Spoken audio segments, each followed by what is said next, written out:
gloire. Jésus-Christ est son nom.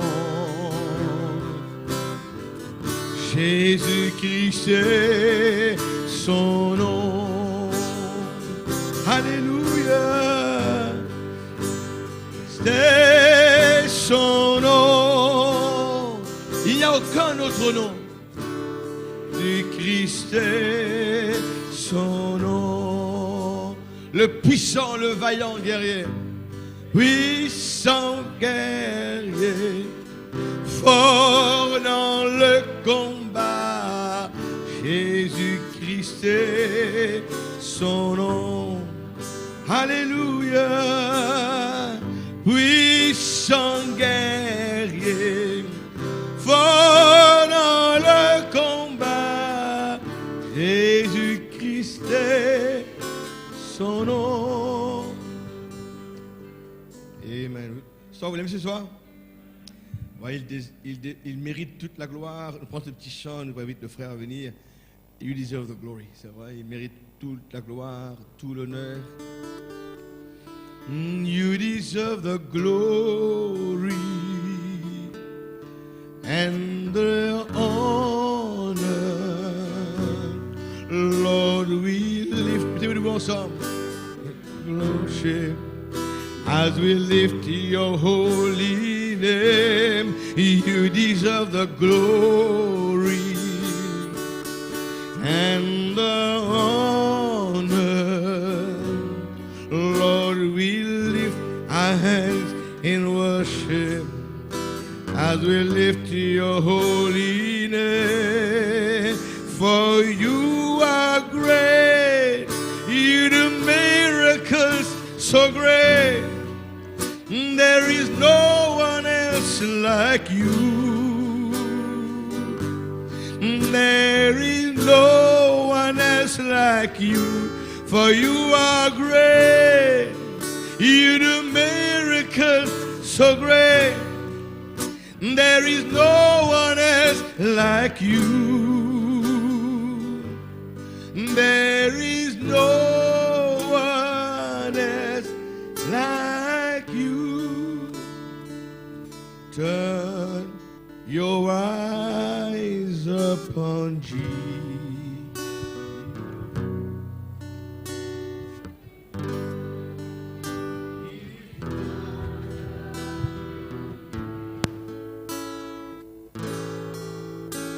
And the things of earth will grow strangely dim.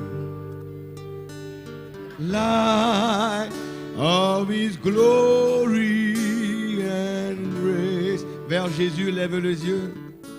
Vers Jésus, lève les yeux. Contemple son visage. Contemple son visage merveilleux. Et les choses de la terre pâliront.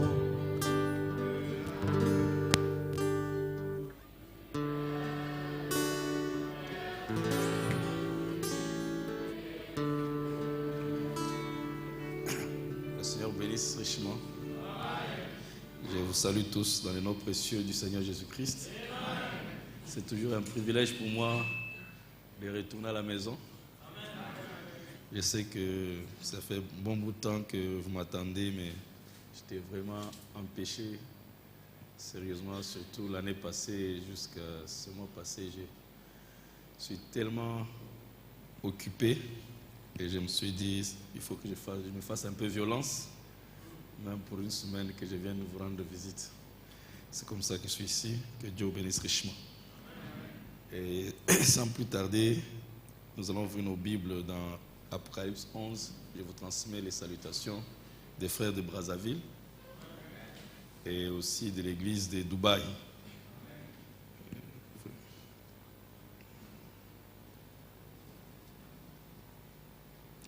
Apocalypse 11. On se sent toujours très bien quand on est ici à l'île Maurice. Et comme le pasteur a dit, c'est chez moi, je me sens à la maison, il n'y a pas besoin de présentation. Et maintenant, il faut que lui aussi fasse de Brazzaville sa maison. N'est-ce pas? Alors, Apocalypse 11, nous allons prier le Seigneur. Seigneur notre Dieu, Dieu Tout-Puissant, Jésus-Christ est ton nom, Seigneur, comme nous venons de le chanter. Avant toi, il n'y avait pas de Dieu. Après toi, il n'y en aura jamais. Merci de nous avoir sauvés à Golgotha, Seigneur. Merci pour le calvaire. Une grande signification pour nos âmes. Si cela n'était pas, Seigneur, nous serions très loin de toi. C'est dans ta grâce, dans ta grande miséricorde, Seigneur, que tu as pensé à nous. Tu es descendu, Seigneur, ce jour-là, au calvaire. Tu as pris notre place pour que nous puissions prendre ta place. Et aujourd'hui, Seigneur, nous sommes ici pour prendre ta place. Parce que toi, ce jour-là, tu avais pris notre place. Merci pour cela. Et tu rends cela possible par ce message que tu as envoyé en ce temps de la fin. Seigneur, nous bénissons, Seigneur, ton nom pour le message du temps de la fin. Nous bénissons ton nom pour le pasteur Nanda, la sœur Mala. Bénissons ton nom pour son ministère puissant, Seigneur Jésus-Christ, autour du monde, dans les champs des missions pour ton épouse, le poids des âmes perdues, Seigneur. Nous admirons, apprécions un tel don, un tel frère qui a vraiment, Seigneur Jésus-Christ, la charge sur son cœur pour faire avancer ton royaume. Bénis le Seigneur Dieu, alors qu'il va aussi effectuer un voyage demain. Bénis soit avec lui, Père, encore une fois. Là où il parlera, Seigneur, à ton épouse, qu'elle soit bénie comme d'habitude, Seigneur Jésus. Et nous te bénissons pour tous les bien-aimés frères présents ici. Ils ne sont pas venus écouter un homme, ils sont venus t'écouter, Seigneur. C'est pourquoi je te prie de me mettre de côté, Seigneur, paralyser mes sens et parler à chacun d'eux, Seigneur, que personne ne quitte cet endroit tel qu'il est entré, que quelque chose soit ajouté à son âme, alors que nous le demandons ainsi dans le nom précieux, puissant de Jésus-Christ. Et nous lisons cette parole avec action de grâce. Amen. Apocalypse 11. Je vais juste introduire parce que nous allons continuer le sujet. Alors, verset 15. Le 7e ange sonna la trompette de la trompette et il y eut dans le ciel des fortes voix qui disaient: le royaume du monde est remis à notre Seigneur et à son Christ, et il régnera au siècle des siècles. En anglais, c'est dit: les royaumes de ce monde sont devenus le royaume de Dieu et de son Christ. Vous pouvez vous asseoir, que Dieu bénisse la lecture de sa parole. Nous allons parler des royaumes de ce monde sont devenus les royaumes de Dieu et de son Christ. Souvent, j'aime ramener chaque fois mon étude, ça c'est personnel, du français à l'anglais, parce que j'ai trouvé un peu que l'anglais était beaucoup plus précis et parfois beaucoup plus précis, plus près, plus proche des textes originaux, que l'anglais était plus proche que le français. Même dans les brochures, quand on a traduit, il y a souvent des petites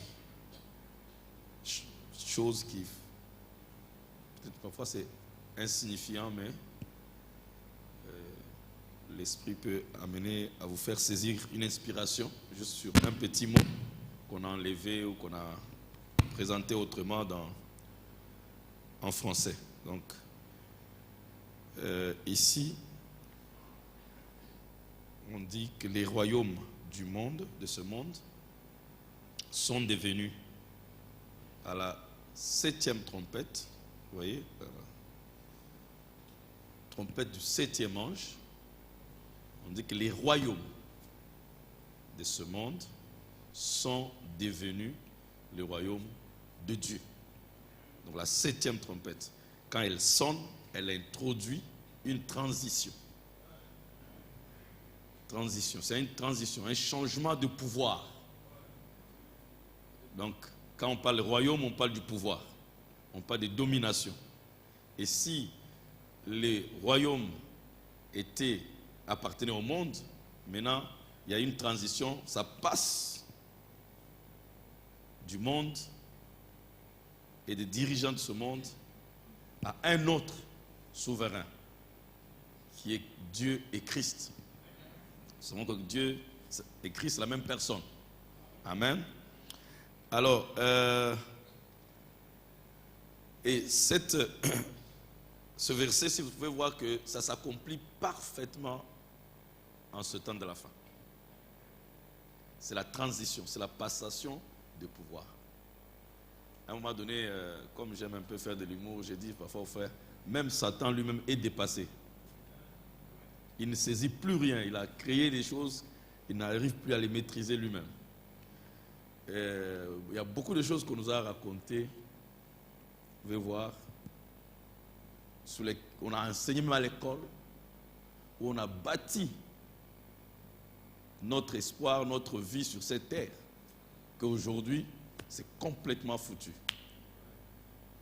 Vous prenez juste, il n'y a pas longtemps, je parlais avec le pasteur quand on venait dans la voiture, il n'y a pas longtemps, il y a quelques années, pour tous ceux qui sont dans les affaires ou dans l'investissement, une des théories qui était à la mode, c'était que le meilleur des investissements, c'était l'immobilier. Si vous placez votre argent dans l'immobilier, alors votre argent est safe, en sécurité. Et beaucoup de gens se sont lancés dans l'immobilier.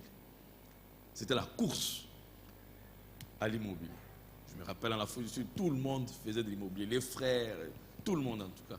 Tu achètes une maison, après 2 ans, tu la revends, tu as un bénéfice, ainsi de suite. Et tout le monde, autour du monde. Alors vous savez ce qui s'est passé, la crise qui vient de passer là, elle a débuté par l'immobilier. C'est l'immobilier qui a amené toute la crise qu'on a connue dans ce monde. Et les gens se sont suicidés. Il y a des gens qui ont sauté depuis les 78e étages. Parce qu'ils ont vu leurs ressources de toute leur vie disparaître comme ça. Pouf. Les maisons étaient récupérées par les banques. Les banques récupèrent les maisons. Elles-mêmes ne savent même plus les revendre. Et les banques aussi. Pouf. Pas seulement que les gens étaient tombés en crise, même les banques sont tombées en crise. Alors vous voyez que cette théorie, alors je disais à un ami qui aimait beaucoup l'immobilier, je dis, mais la théorie là, de M. Kawasaki, que l'immobilier c'est stable, c'est quoi? Comment tu expliques ça? C'est pourquoi tout passera. Il n'y a que la parole de Dieu qui ne passera jamais. Comme ce frère noir qui disait aux États-Unis, ce Forum City qui disait, c'est quoi ce mot? Je préfère me tenir sur la parole que me tenir au ciel, parce que le ciel et la terre passeront, mais la parole ne passera pas. Amen.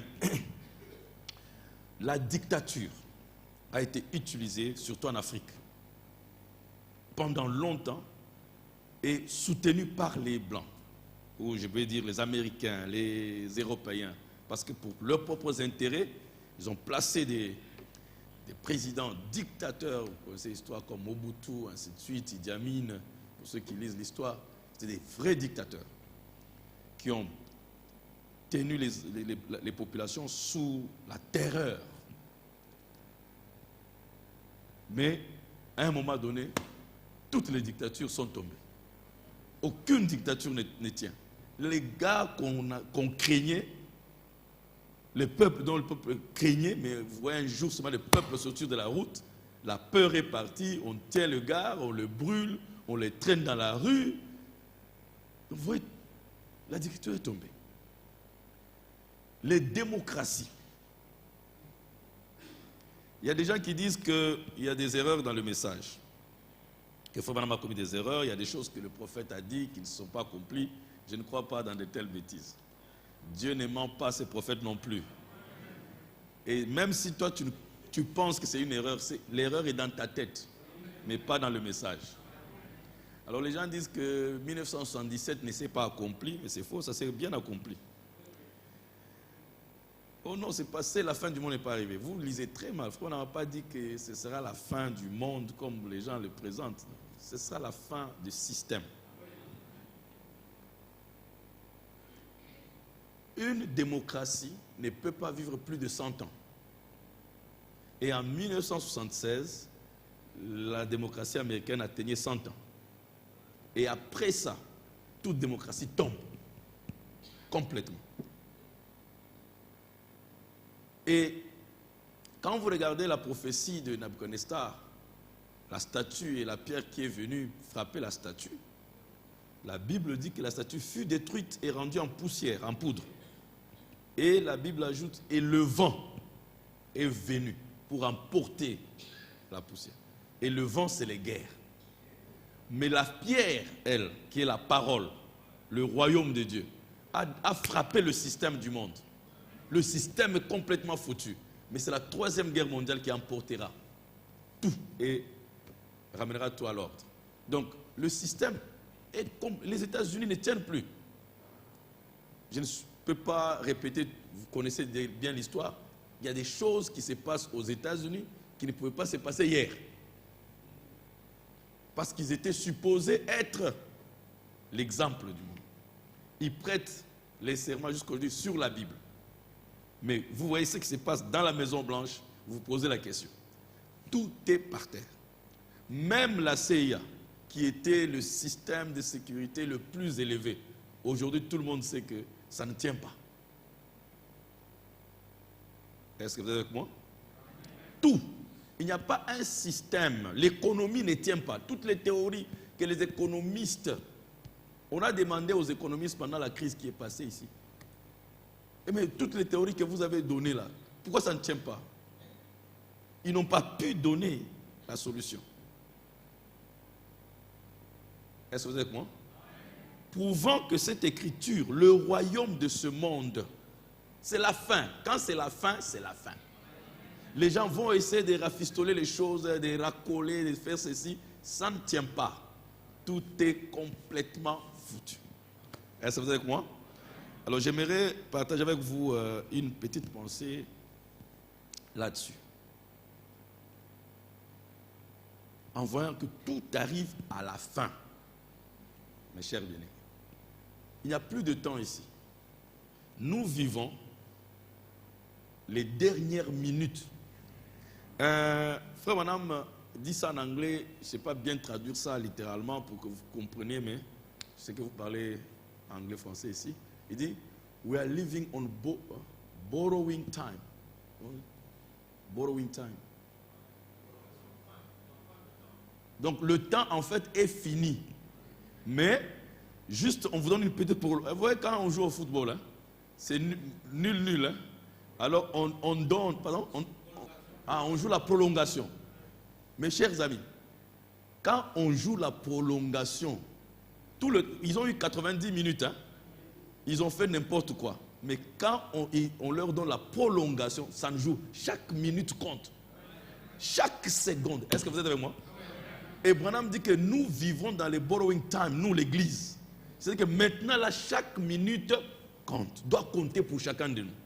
Chaque réunion doit compter. Chaque prière est nécessaire, important. On ne doit pas continuer à être distrait. Nous vivons dans les borrowing time, de temps emprunté. Donc, oh non, je ne viens pas à la réunion. Non, chaque réunion devrait compter pour nous. Parce qu'un de ces jours, il n'y aura plus ce temps-là. Ne pensez pas que nous avons... Non, c'est un temps qu'on nous a prêté. Dieu nous prête le temps pour que nous puissions se rattraper. Mais sinon, le temps était déjà fini. Est-ce que vous êtes avec moi? Donc, nous ne devons pas vivre, même quand nous travaillons, même quand nous faisons les affaires, même quand nous faisons les projets. Nous ne les faisons pas dans le sens que nous allons rester ici pour longtemps. Et tout ce que nous faisons doit avoir une direction vers le royaume. Je travaille, mais ce qui va venir là, je mets ça dans le royaume. Tout doit être dirigé parce que tu vas travailler, même si tu investis des milliards sur la terre ici, ça va rester, ça va pourrir et la bête va les prendre. Est-ce que vous êtes avec moi? Donc, c'est le 7e ange en sonnant la trompette qui introduit la fin. Donc la fin du monde, du système du monde. Alors, pour bien comprendre, situons d'abord cette septième trompette, ce septième ange et cette septième trompette dans son contexte pour bien comprendre. Ok? Vous connaissez très bien la Bible, mais je repars un peu quelques chapitres en arrière pour qu'on comprenne la position scripturaire de la septième trompette. Nous voyons qu'il y a eu 7 âges de l'Église. Et après les 7 âges de l'Église, dans Apocalypse 6, nous avons les sceaux. Et quand Dieu parle des âges de l'Église, il parle du premier âge, deuxième âge, troisième, jusqu'au 7e. Et on introduit l'ouverture des sceaux qui commence au chapitre 6 avec un cheval blanc. Et vous voyez, il fait la même chose. De la même manière qu'il introduit les âges, il fait la même chose avec les sceaux. Premier sceau, troisième verset, il ouvrit le deuxième sceau. Et 5e verset, il ouvrit le 3e sceau. 7e verset, il ouvrit le 4e sceau. 6e sceau, plutôt 5e sceau au verset 9. Et il arrive au verset 12 du chapitre 6. Il ouvrit, je regardais quand il ouvrit le 6e sceau. Et il y eut un grand tremblement de terre. Vous voyez, dès qu'il ouvrit le 6e sceau, il y a tremblement de terre. Le soleil devint noir comme un sac de crin. La lune entière devint comme du sang. Vous voyez, bouleversement naturel. Ça veut dire que c'est une destruction qui s'annonce. Je ne sais pas si vous êtes avec moi. Oui. C'est déjà dans le 6e sceau, nous voyons la destruction. Et le prophète nous montre que c'est les douleurs. La terre entre dans les douleurs de l'enfantement. Les étoiles du ciel tombèrent sur la terre comme lorsqu'un figuier secoué par un vent violent jette ses figues vertes.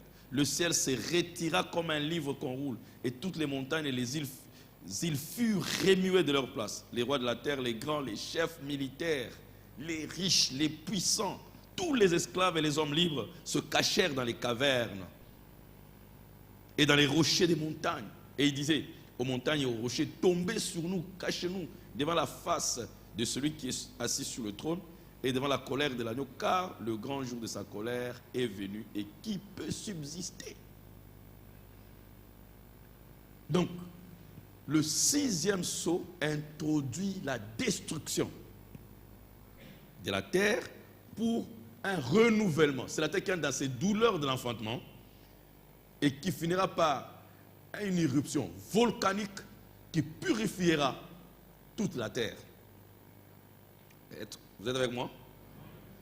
Et quand il finit avec le 6e sceau, au lieu qu'il passe directement au 7e sceau, il arrête. Dieu arrête. Chapitre 7 ne parle plus de sceau. Il y a une interruption. Et qu'est-ce qui se passe? Parce que le 7e sceau sera ouvert maintenant où? Dans le chapitre 8. Donc entre le chapitre 6, qui est le 6e sceau, et le chapitre 8, qui est l'ouverture du 7e sceau, il y a Apocalypse 7.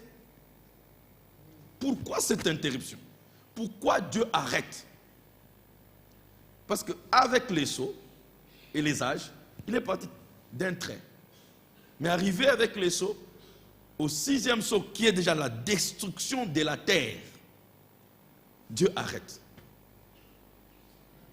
Et quand il arrête, dans le Apocalypse 7, il dit, après cela, je vis 4 anges debout aux 4 coins de la terre.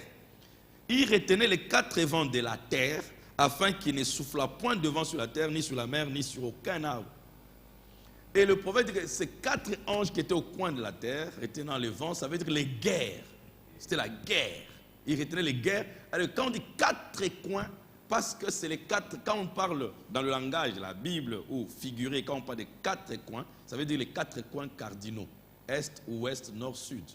C'est les 4 coins de la terre. Ça veut dire que c'est une guerre mondiale.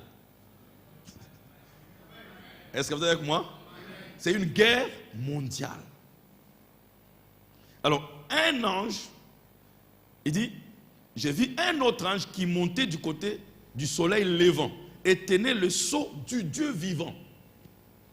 Il cria d'une voix forte aux 4 anges à qui il avait été donné de faire du mal à la terre et à la mer. Il dit, ne faites point de mal à la terre, ni à la mer, ni aux arbres, jusqu'à ce que nous ayons marqué du sceau le front des serviteurs de notre Dieu.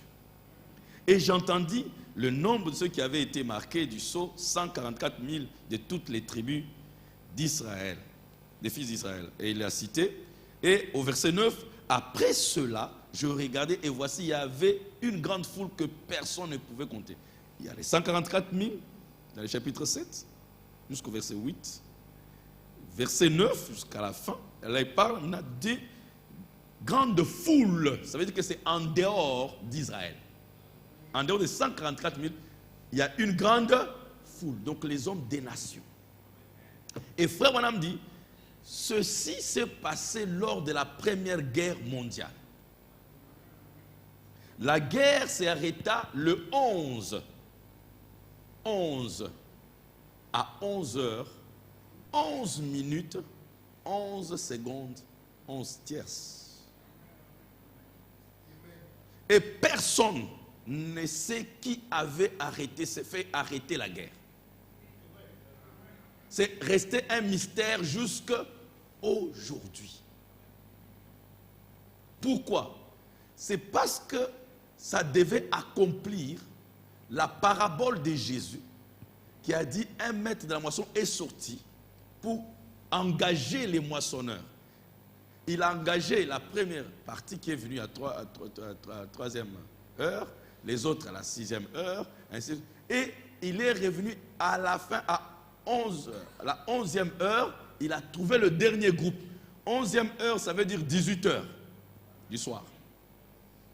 Et quand il fait entrer les ouvriers de la 11e heure, les derniers, ça veut dire, dès qu'ils entrent, avant même qu'ils commencent à travailler, on sonne l'arrêt du travail.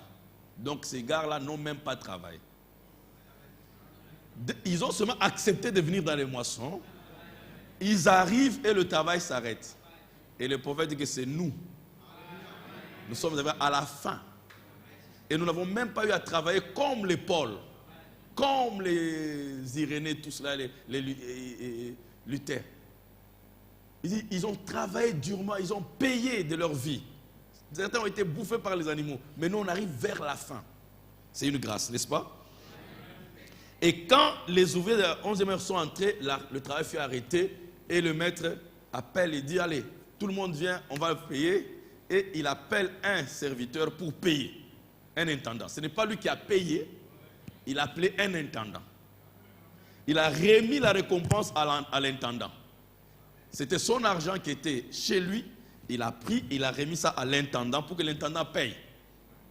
Et il dit à l'intendant, tu payes en commençant par les derniers. Donc ceux qui n'ont même pas travaillé là. Comme ça, les derniers seront les premiers. Et les premiers seront les derniers. Et pas seulement ça, il donne le même salaire. Ça a provoqué même la colère des autres. Comment ces gens viennent d'arriver? Pas seulement tu les payes avant nous, mais tu les payes les mêmes salaires que nous.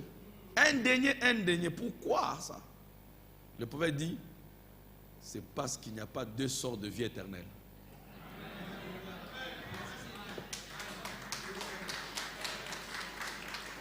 Amen. Il n'y a pas deux sortes de Saint-Esprit. C'est la même récompense. Et il fallait, c'est pourquoi nous sommes privilégiés. Vous voyez pourquoi les sons ont été ouverts à l'épouse du temps de la fin. Est-ce que vous dites Amen? Et pourquoi les autres devaient attendre l'épouse du temps de la fin. N'est-ce pas? Alors, maintenant, ici, la guerre fut arrêtée le 11 à 11 heures pour accomplir cette. C'est un ange, c'était un arrêt surnaturel. Et la raison pour laquelle la première guerre mondiale fut arrêtée, c'est celle qui est donnée ici, marquée du sceau du Dieu vivant, le front des serviteurs de Dieu. C'est-à-dire que Dieu, entre le 6e et le 7e sceau, la terre devait être détruite juste après le 6e sceau.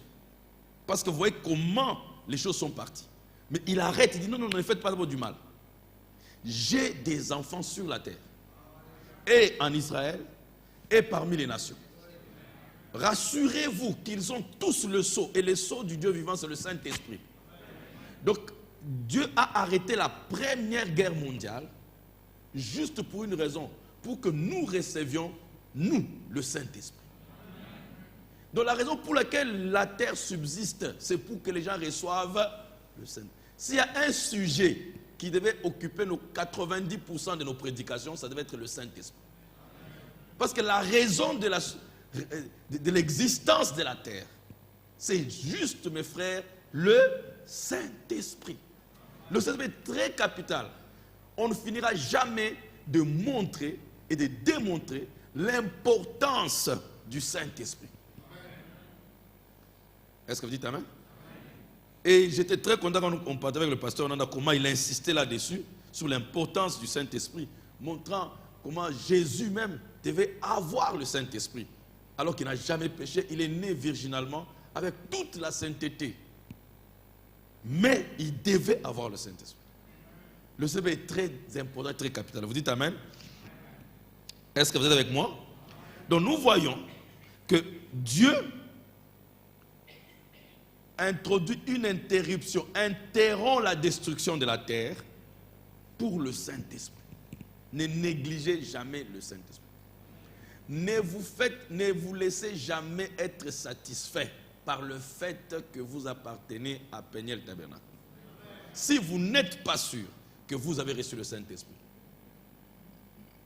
ne vous satisfaisez pas.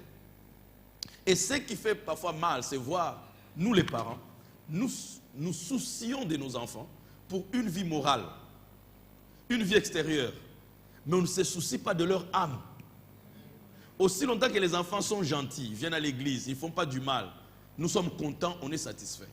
Mais ils peuvent être là, ils ne font pas du mal, ils viennent à l'église toute leur vie, mais c'est des petits démons. S'ils n'ont pas le Saint-Esprit. C'est seulement quand l'enfant déconne, il commence à sortir, il devient têtu, que tu vois maintenant les parents commencent à s'inquiéter. Ah bon, quand ils sont assis, calmes, sans Saint-Esprit, vous êtes contents. On n'a pas le souci des âmes de nos enfants. On devait, même quand ils sont là, gentils là, ils viennent à l'église, on devait se soucier de leur âme. Prier notre Dieu qu'il visite aussi nos enfants. Nous réagissons comme si nous-mêmes, on n'a pas le Saint-Esprit. Parce que Pierre a dit, c'est que j'ai, je te le donne. Il n'a jamais dit ça avant qu'il reçoive le Saint-Esprit. C'est quand il a reçu le Saint-Esprit qu'il pouvait dire, c'est que j'ai, je te le donne. Donc si un parent fait une expérience personnelle avec Dieu, il ne dormira pas jusqu'à ce que Dieu exauce sa prière. Est-ce que vous dites Amen? Alors, nous voyons, après ça, Apocalypse 10, et plutôt 8, quand il ouvrit le 7e sceau, il y eut silence, il y eut dans le ciel un silence d'environ une demi-heure. Un silence total. Il y a beaucoup de choses à dire sur le silence, mais ce n'est pas ça notre sujet. Nous voulons mettre la 7e trompette dans son contexte pour notre sujet. Alors, le silence est toujours important, même dans notre vie. Il y a un moment donné, nous devons observer le silence. Le silence, c'est une vraie ressource pour un chrétien. On peut être là, on interacte ensemble avec les gens, mais à un moment donné, il faut se retirer dans le silence. Seul avec Dieu. Amen. Dans la méditation, ainsi de suite. Et le prophète dit que garder silence, parfois ça vous protège contre l'ennemi. C'est quand vous parlez, l'ennemi connaît. Et il dérange votre plan. Mais quand vous gardez silence, il ne connaît pas ce que vous faites, il ne sait pas déranger votre programme. Donc Dieu aussi connaît ses tactiques. C'est pourquoi il parle de secret. Le secret, c'est un silence qui est gardé sur un point. Et Dieu est champion en ça. Si Dieu n'avait pas gardé silence sur nos vies, on ne serait pas vivant aujourd'hui. Même sur votre vie, Dieu a gardé un silence. C'est pourquoi Satan croyait que vous lui appartenez. Satan, quand vous êtes né là, lui était très convaincu que vous êtes son agent. Parce que Dieu avait gardé silence. Si Dieu avait montré à Satan que vous croiriez le message aujourd'hui, Satan allait même faire que votre maman puisse avorter. Pour que tu n'existes pas sur la terre. Mais Dieu a caché ça à Satan. Il a gardé un silence. Est-ce que vous êtes avec moi? Et ça s'est passé avec Moïse d'une façon magnifique. La personne que Satan cherchait, c'était Moïse. C'était Moïse. Donc tous les enfants qu'on tuait là, c'était des innocents. Satan a dit, comme je ne les connais pas, je ne sais pas où il est, mais quand je vais tous les éliminer, lui aussi va passer dedans. Et Dieu prend la personne que Satan cherchait, l'amène dans ses bras.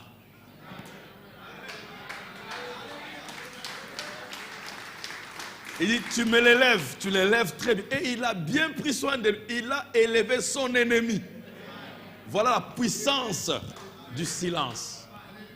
Si Satan savait que le français que j'apprenais à l'école devait être utilisé pour lire le message et l'anglais, pour le détruire, il allait tout faire pour que je ne puisse pas étudier. Donc Dieu nous a mis dans les mains de Satan, il nous a formés dans son éducation. Pour que plus tard on utilise ça pour le détruire aujourd'hui. Amen. Alors quand il ouvrit le 7e sceau, il n'a pas beaucoup dit sur le 7e sceau. Silence, et puis tout d'un coup. Verset 2 dit, voyez, verset 1, silence. Directement verset 2, et les 7 anges qui se tiennent devant Dieu, et 7 trompettes leur furent données. Nous parlons de la 7e trompette, n'est-ce pas? Voilà, c'est introduit ici.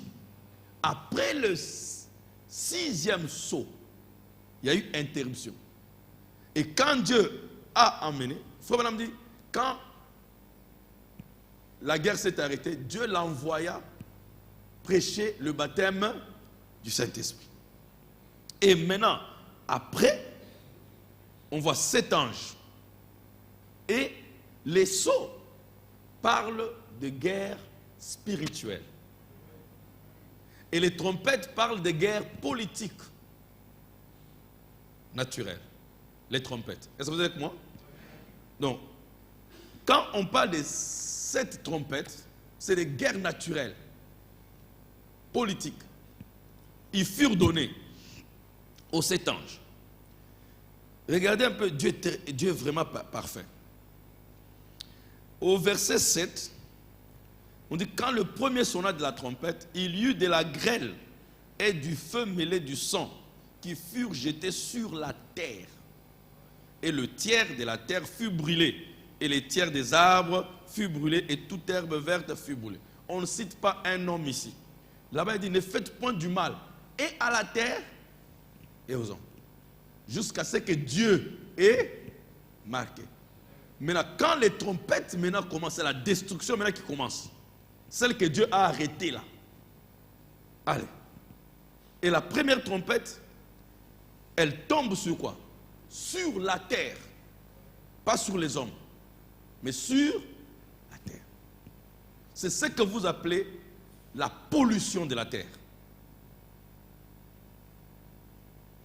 Les industries, les mines, la chimie, ont commencé à faire des choses détruisant la terre. C'est cette trompette qui parle de la pollution. On dit la terre fut brûlée, les arbres furent brûlés. Et si vous regardez bien la Première Guerre mondiale, vous voyez les lance-flammes commencent à brûler les forêts. Ça commence à détruire les choses. Et quand on utilise les engrais, ça donne des bons fruits, ça donne des bons légumes, mais après, c'est démontré que les mêmes engrais détruisent la terre.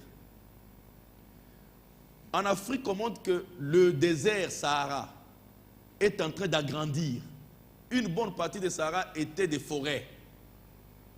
Vous les entendez parler de la désertification, déforestation, n'est-ce pas? Donc la terre détruite sous quelle trompette? Cette trompette ici. Le second ange sonna de la trompette, quelque chose comme une grande montagne embrasée par le feu fut jetée dans la mer. Première trompette tombe sur la terre. Deuxième trompette tombe sur la mer. Pollution maritime. Vous connaissez combien de choses on verse dans les océans? Donc première trompette frappe la terre. Deuxième trompette, l'eau salée. On essaye les bombes atomiques dans les océans ici. Vous savez ça? Est-ce que vous le savez? Vous connaissez comment les Chinois pêchent les poissons? Ils prennent des grenades, ils jettent ça dans l'eau, ça explose et tous les poissons montent, nagent et ils les ramassent avec le filet. Très facile, n'est-ce pas? Après, les produits là que les poissons ont mangés, vous allez aussi les manger. Mais regardez ici, la trompette ne frappe pas les hommes, la nature. Mais comme l'homme est lié à la nature, automatiquement, l'homme aussi est frappé. Mais ces trompettes, les deux ici, ne frappent pas l'homme. Troisième trompette, une grande étoile ardente comme un flambeau, elle tomba sur les tiers des fleuves. Donc, on avait la terre, l'eau salée, la mer, maintenant, l'eau douce. Vous voyez, les fleuves et sur les sources des eaux. Le nom de cette étoile est abysinthe et les terres des eaux furent changées en abysinthe. Beaucoup d'hommes moururent par les eaux parce qu'elles étaient devenues amères. Vous posez la question pourquoi on a de l'eau minérale dans les bouteilles. Hier, on n'avait pas ça, on buvait directement depuis le robinet, n'est-ce pas? Maintenant, ça devient difficile. Surtout en Europe, tu ne peux pas oser mettre de l'eau du robinet dans ta bouche. Super polluée. Maintenant, on achète de l'eau dans les bouteilles. Pourquoi? Parce que cette trompette a frappé. Donc l'homme lui-même détruit. Ils font des expériences. Quand ils font une usine chimique, mais les déchets chimiques là vont être jetés où? Dans les fleuves, dans les rivières, dans les sources. Et voilà comment la trompette fonctionne. Le quatrième ange sonna de la trompette et les tiers du soleil furent frappés, les tiers de la lune, les tiers des étoiles, afin que les tiers en furent obscurcis et que le jour perdit un tiers de sa clarté. De quoi on parle ici? Les réchauffements climatiques. Ça vous dit quelque chose? Vous voyez comment Dieu est parfait? Donc les 4 premières trompettes frappent les éléments de la nature. Vous êtes avec moi? Aujourd'hui, ils ont environnement, et ceci, changement climatique, les gaz à effet de serre. Nous sommes contents d'avoir la climatisation, nous sommes contents d'avoir les frigos, mais au même moment, les gaz qui s'échappent nous détruisent encore. C'est ça qu'on appelle les gaz à effet de serre.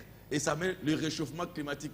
Les glaçons de l'Arctique, du pôle Nord, se dissouent très vite. Et comme ça se dissout, la quantité d'eau là doit être gardée quelque part. Les endroits ne sont pas suffisants et l'Angleterre est en train d'aller en dessous de l'eau. Branham avait déjà prédit que l'Angleterre disparaîtra. Et ça se passe là. Êtes-vous avec moi? Et regardez comment Dieu est parfait. Maintenant, c'est quand on arrive au verset 13, il dit, je regardais et j'entendis un aigle. Pas un ange, mais non, un aigle. Souvent, ça va être un ange, mais ici, on dit un aigle. Et vous connaissez qu'un aigle, c'est un prophète. Qui volait au milieu du ciel, disant d'une voix forte, malheur. 1, malheur. 2, malheur. 3. Parce que on a parlé des 7 trompettes. Mais nous venons de parler des 4 qui ont frappé. Il reste 3. Et l'aigle parle des 3 malheurs. Ça veut dire que les 3 malheurs correspondent aux 3 trompettes. Est-ce que vous êtes avec moi? Et quand vous continuez à lire, vous allez voir exactement que c'est ça. Quand le 5e an sonna de la trompette, j'ai vu une étoile qui était tombée du ciel sur la terre. La clé du puits de l'abîme lui fut donnée. Elle ouvrit le puits de l'abîme et il monta du puits une fumée comme la fumée d'une grande fournaise. Et le soleil et l'air furent obscurcis par la fumée du puits. De la fumée sortit des sauterelles qui se répandirent sur la terre. Il leur fut donné un pouvoir comme le voient qu'ont les scorpions de la terre. Il leur fut dit de ne point faire de mal à l'herbe de la terre, ni à aucune verdure, ni à aucun arbre, mais seulement aux hommes. Parce que l'aigle a dit malheur, malheur, malheur aux hommes, aux habitants de la terre, n'est-ce pas? Pas aux arbres. Donc les 3 trompettes ici, et selon l'instruction, ne doivent pas être frappées, ne doivent pas tomber sur la nature, mais seulement sur les hommes. N'est-ce pas? Qui n'avaient pas le sceau de Dieu sur leur front. Il leur fut donné non de les tuer, mais de les tourmenter pendant 5 mois. Les tourments qu'elles causaient étaient comme les tourments que causent les scorpions quand ils piquent un homme. Et en ces jours-là, les hommes chercheront la mort, ils ne la trouveront pas, ils devront mourir et la mort fuira loin d'eux. Donc, le puits de l'abîme, c'est-à-dire l'enfer, le capuchon a sauté. Et les démons se sont échappés. Tous les démons qui étaient gardés se sont échappés. Et ça fait sortir des démons comme des sauterelles. Les sauterelles sont sorties. Avec des cheveux comme les cheveux des hommes. Non, dis quoi? Attendez que je le prends. Des sauterelles qui se répandent sur la terre. Il leur fut donné un pouvoir comme le voient qu'ont les scorpions. Et il leur a été dit de ne pas faire le mal à la terre, à l'herbe de la terre, ni à aucune verdure, ni à aucun. Il leur fut donné non de les tuer, mais de les tourmenter pendant 5 mois. Les tourments qu'elles causaient étaient comme... Verset 7. Ces sauterelles ressemblaient à des chevaux préparés pour le combat. Voilà. Il y avait sur leur tête comme des couronnes semblables à de l'or, et leur visage était comme des visages d'hommes. Elles avaient des cheveux comme des cheveux de femmes, et leurs dents étaient... Et toute cette description, vous pouvez vous rendre compte, le prophète décrit ça, que ce sont des femmes que vous voyez là en collant. Vous voyez quand les femmes portent les collants et leurs jambes deviennent comme les sauterelles, n'est-ce pas?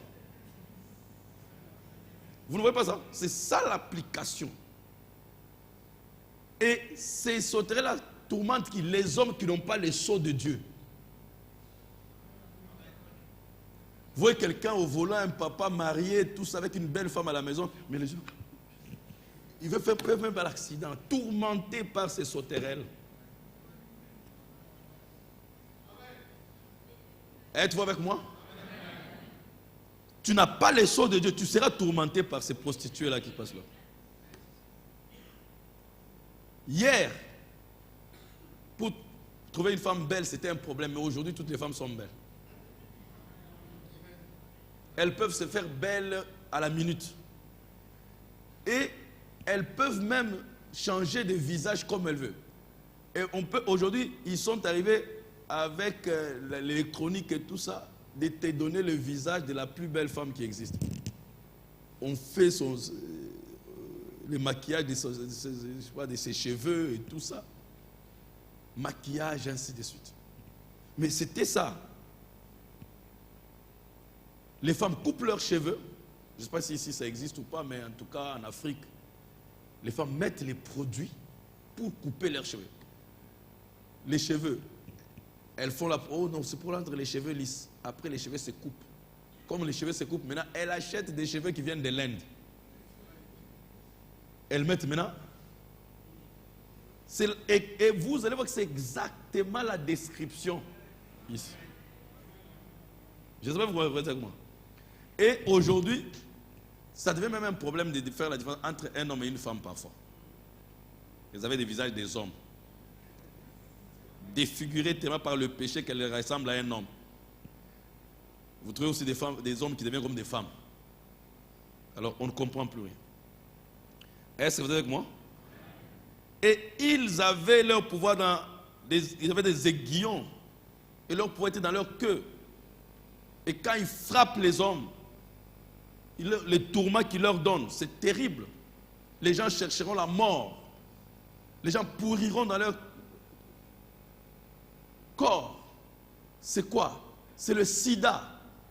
Et ces maladies vénériennes qui apparaissent, qui tourmentent les gens. Donc tout est décrit dans la Bible. Est-ce que vous êtes avec moi? Est-ce que vous êtes avec moi?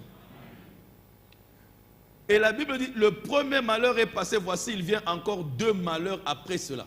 Et ici, le premier malheur, c'est la Première Guerre mondiale. Êtes-vous avec moi? Et le 6e an sonna de la trompette, j'ai entendu une voix venant des 4 cornes de l'autel d'or qui est devant Dieu, disant au 6e ange qui avait de la trompette, délie les 4 anges qui sont liés sur le grand fleuve Euphrate. Tu vois, les anges qui étaient liés, maintenant on leur demande d'être déliés. Donc, ici nous voyons le point que c'est la 2e guerre mondiale. Et ces anges ici qui ont été déliés, ce sont des anges qui se sont incarnés dans Hitler. Vous êtes avec moi? Pour tuer les 6 millions de Juifs qu'ils ont tués. Et ces démons-là ont été liés. Et à la fin des temps, ça sera encore à nouveau délié maintenant dans le système ecclésiastique, donc dans l'église. Les mêmes démons méchants qui étaient dans Hitler pour tuer les Juifs, ça va se retrouver dans l'église catholique pour détruire tous ceux qui ne seront pas marcher avec l'église catholique. Et ça, c'est le 6e sceau. Pour tous ceux qui lisent le message, vous allez voir, frère Branham explique que c'est le 6e sceau. Et vous allez voir même tout ce qui est parlé là. Les feux sortaient de leur bouche, la fumée, le soufre. C'est le soufre qu'on utilise pour faire la bombe, les armes. Le soufre est beaucoup utilisé dans la fabrication des armes.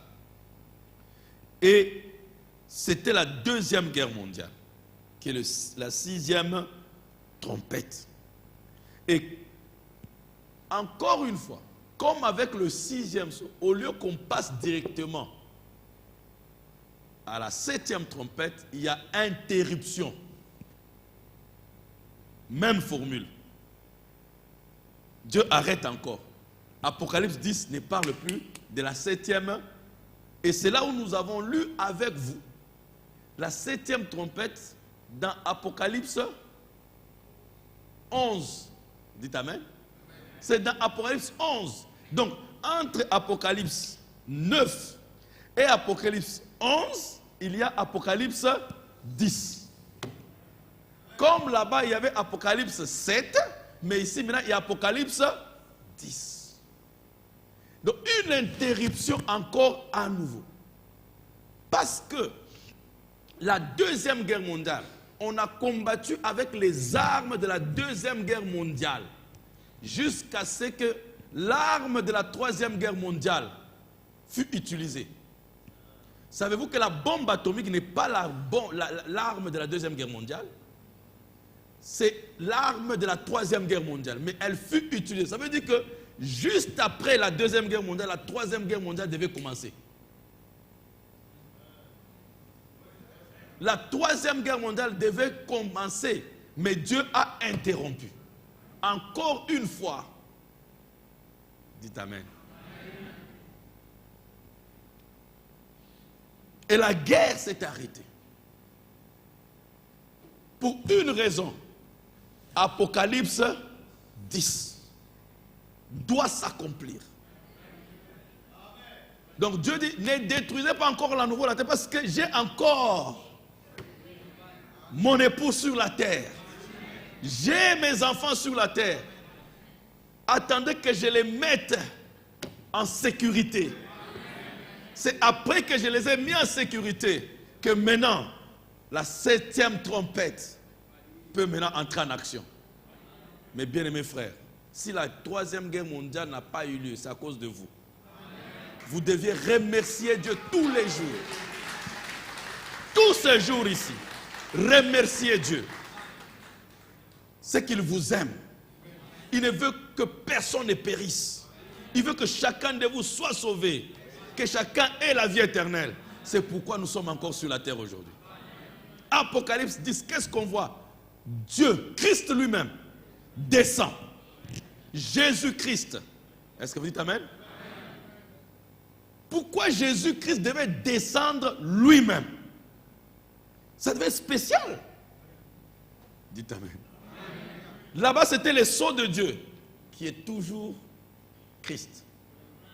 Mais ici, c'est la personne qui descend. Parce que nous entrons ici dans la dernière étape de l'histoire du monde. Pour combattre Satan, il faut un esprit de même calibre que Satan. Comme Dieu sait que Satan est sur la terre, Dieu aussi doit revenir sur la terre. Est-ce que vous dites Amen? Dieu doit revenir sur la terre. Cette guerre ici, ce n'est pas la guerre des hommes. C'est la guerre des esprits. C'est la guerre surnaturelle. Et Dieu ne pouvait pas nous laisser nous-mêmes combattre. Il devait descendre lui-même dans la chair humaine. Venir sur la terre, qui veut dire Amen. Christ lui-même.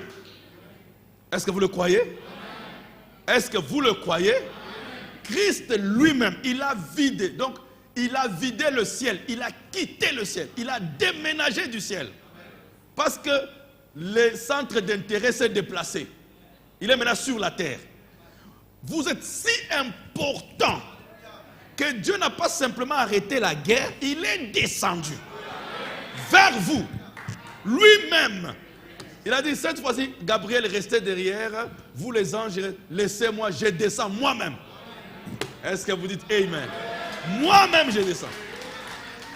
Parce que ici, l'erreur n'est pas autorisée. Quand il s'agit des âmes, l'erreur n'est pas autorisée. Alors, Dieu voulait se rassurer qu'il n'y a pas d'erreur ici. Alors, pour qu'il n'y ait pas d'erreur, ça ne devait être que lui-même. C'est pourquoi, frère Branham peut dire, voyez-vous ses yeux? Voyez-vous son nez? Donc, Christ est descendu lui-même. Jésus-Christ est venu vers vous. Il y a une raison capitale pour laquelle Jésus devait venir en ce temps de la fin. Êtes-vous avec moi? On dit, j'ai vu un autre ange puissant. Ce n'est pas n'importe quel ange. Puissant. Et cet ange puissant, c'est Dieu lui-même. Qui descendit du ciel enveloppé d'une nuée. Aucun ange n'est autorisé d'être enveloppé de la nuée que Dieu lui-même.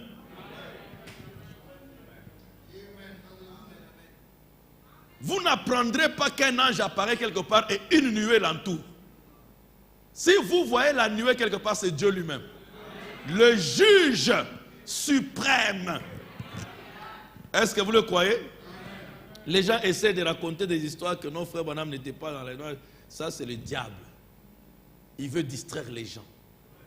Dieu est venu. Est-ce que vous le croyez? Est-ce que vous le croyez? Son visage était comme le soleil. Il n'y a pas de soleil. Le soleil, c'est Christ. Et ses pieds comme des colonnes de feu. C'est encore lui. Donc, vous voyez, toutes ces descriptions, ça montre toujours les attributs de Dieu. Et il cria d'une voix forte comme rugit un lion. Et quand il cria, les 7 tonnerres firent entendre leur voix. Et quand les 7 tonnerres eurent fait entendre leur voix, j'allais écrire, j'entendis du ciel une voix qui disait, celle ce qu'on dit les 7 tonnerres ne l'écrit pas. Et l'ange que je voyais debout sur la mer et sur la terre leva sa main droite vers le ciel et jura par celui qui vit au siècle des siècles, qui a créé le ciel et les choses qui y sont, la terre et les choses qui sont, la mer et les choses qui sont, qu'il n'y aura plus de temps. C'est ce que je vous ai dit. Nous sommes en train de vivre dans les borrowing time. Il n'y aura plus de temps. Quand l'ange crie, il n'y a plus. Dans le temps, là, nous jouons la prolongation. Alors, si nous ne marquons pas, vous voyez ce qui se passe? Ne pas marquer le but, c'est le péché. Péché veut dire manquer. Donc, si nous ratons de marquer le but pour lequel Dieu nous a placés sur la terre, frère, c'est l'enfer qui nous attend. Parce qu'il n'y a plus de temps. Mais Dieu, dans sa grâce, il nous fait jouer la prolongation. Il dit, je vous donne encore un peu de temps. Dites Amen. J'ai encore du temps, n'est-ce pas? Okay.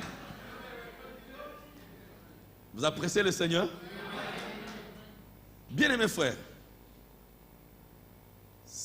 frère Nanda faisait rire comme me racontait, on parlait un peu de Madagascar, de frère Stéphane. Alors je crois que c'est Stéphane qui lui a dit, il faudra que notre église prie beaucoup pour que le niveau, je sais pas, de la foi monte un peu pour recevoir des prédicateurs de qualité comme Joseph Loubans. Bon, on riait parce que c'est entre nous les amis, on rit comme ça. Mais ça a un peu un sens. Hein? La personne qui vous visite montre l'importance qu'il vous donne. C'est vrai. Hein? Si le Dieu du ciel, Jésus-Christ, descend pour toi, c'est que vous êtes très important. Vous n'êtes pas n'importe qui. Pour que Dieu se dérange. Oh non, mes frères. Il a beaucoup de choses à faire. Il a beaucoup de choses. Il a tout l'univers et les univers à gérer. Mais s'il peut laisser tout pour venir vers vous ici à l'île Maurice, vous devez être plus qu'important. Que vous le sachiez ou pas, que vous l'ignorez ou pas, vous devez être important. Parce qu'il ne peut pas se permettre, il ne peut pas se déranger de quitter le ciel et venir vers vous. Et il ne peut même pas se déplacer sans raison. Il doit y avoir une raison importante. Il doit y avoir quelque chose en vous qui intéresse Dieu. Au plus haut niveau. Il doit y avoir quelque chose en vous qu'il convoite. Pour qu'il vienne vous chercher. Parfois, pour vous amener, c'était difficile. Mais malgré ça, il est patient. Dites Amen. Il est patient. Parce qu'il compte sur vous. Dieu compte sur vous.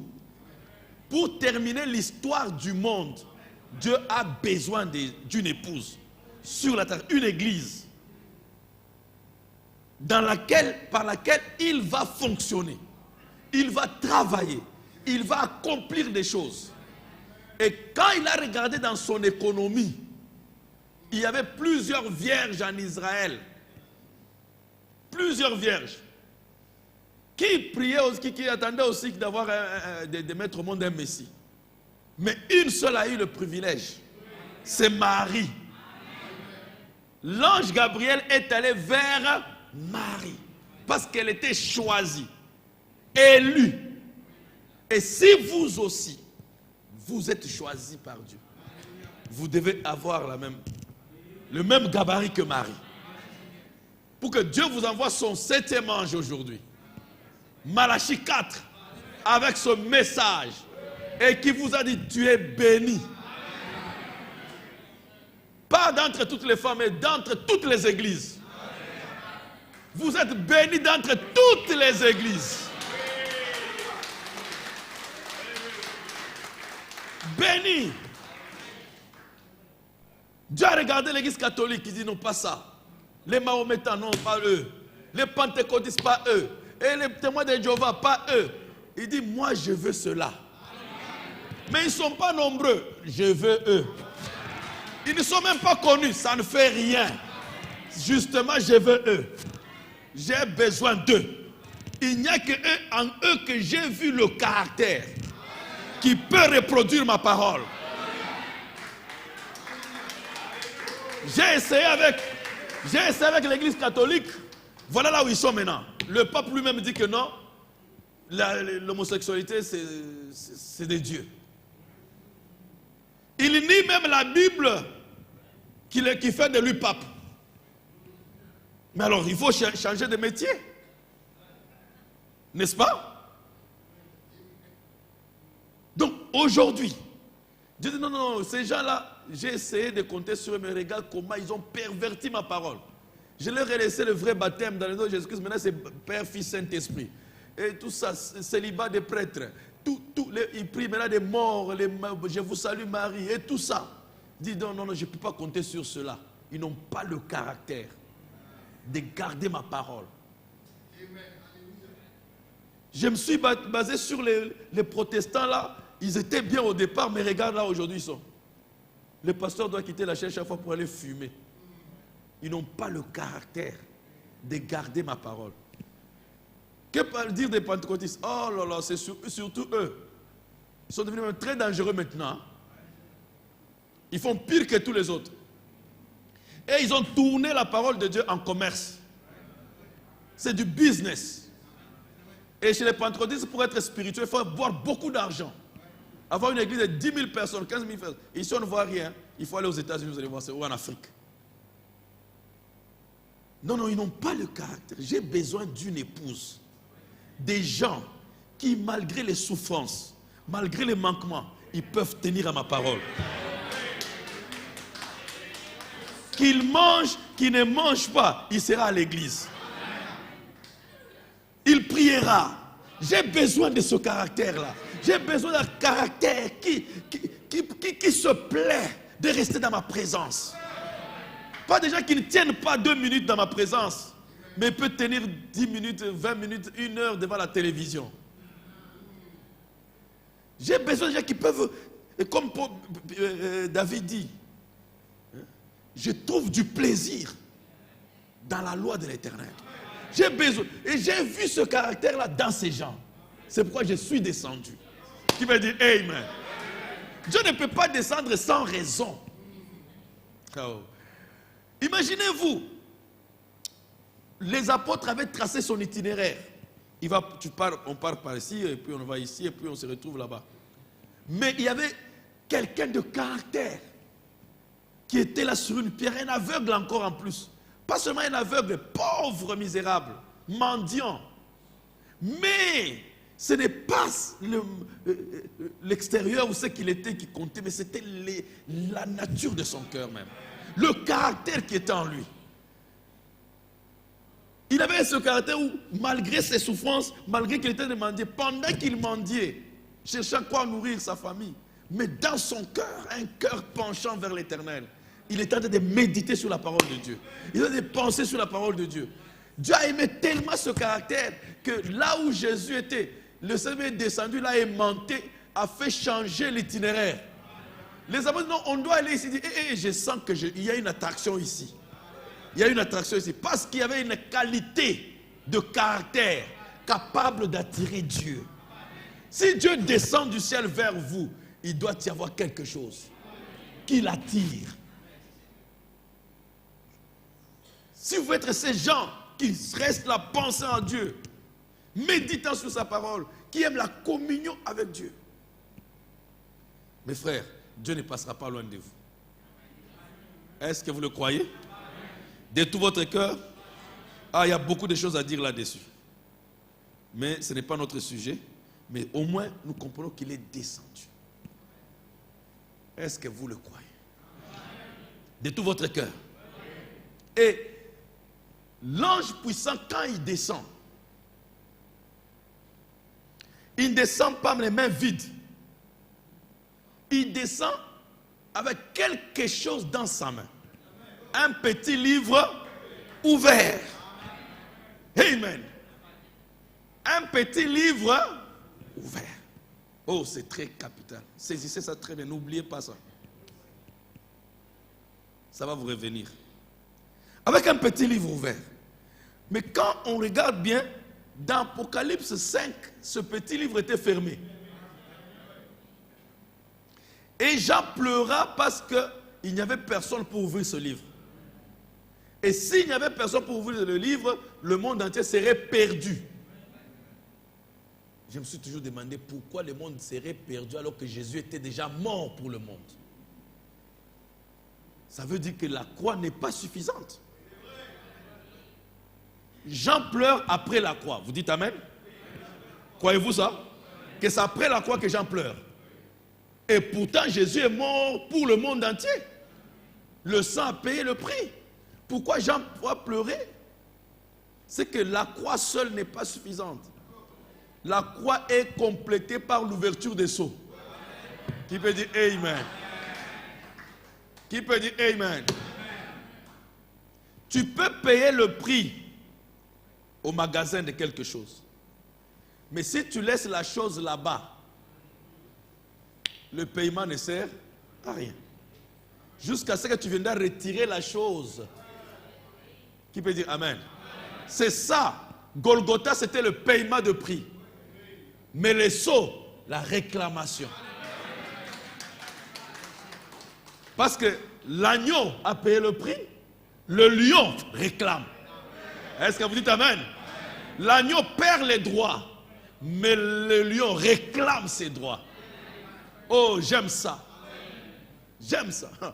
Et il descend avec le petit livre ouvert. Et le petit livre, c'est le titre de propriété. C'est que quand quelqu'un a le titre de propriété, pour vous qui avez des parcelles, quand vous achetez une parcelle et vous avez fini de payer l'argent, on vous remet ce qu'on appelle le titre. Ici aussi, on appelle ça le titre? Pardon? Titre, hein? Ok. Parce que dans chaque pays, je dois chaque fois vérifier, chaque pays a une appellation.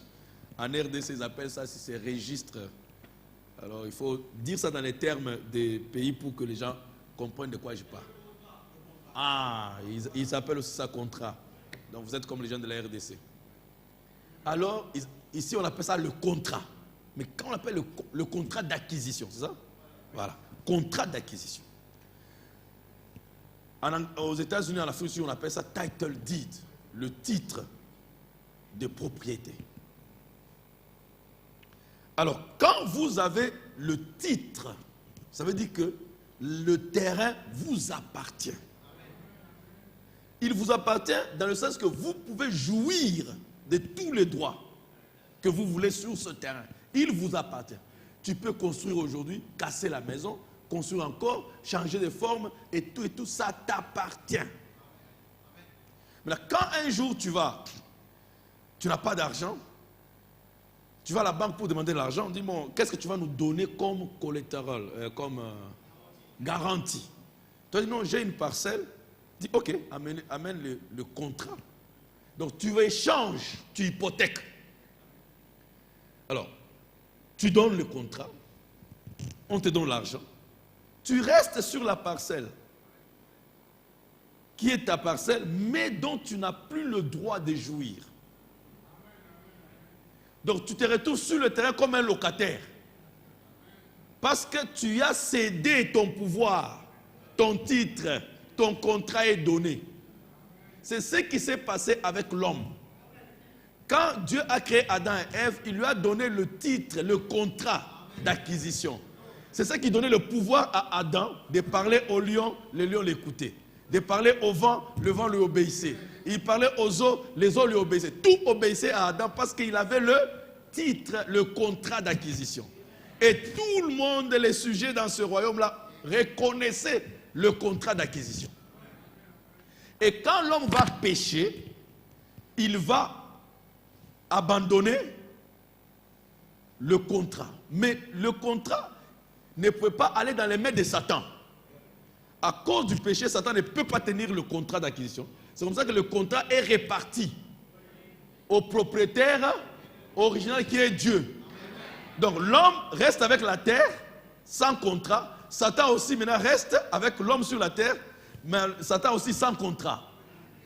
Mais comme Satan est puissant et un esprit, maintenant l'homme s'est vendu à lui, Satan commence à manipuler l'homme. Je sais pas si vous comprenez. Mais quand il manipule l'homme, il manipule la terre. La terre appartient maintenant à Satan. Mais Satan non plus n'a pas de titre. Est-ce que vous comprenez? Mais comme il a la connaissance, il a tout ça, il commence à manipuler la terre, mais sans titre.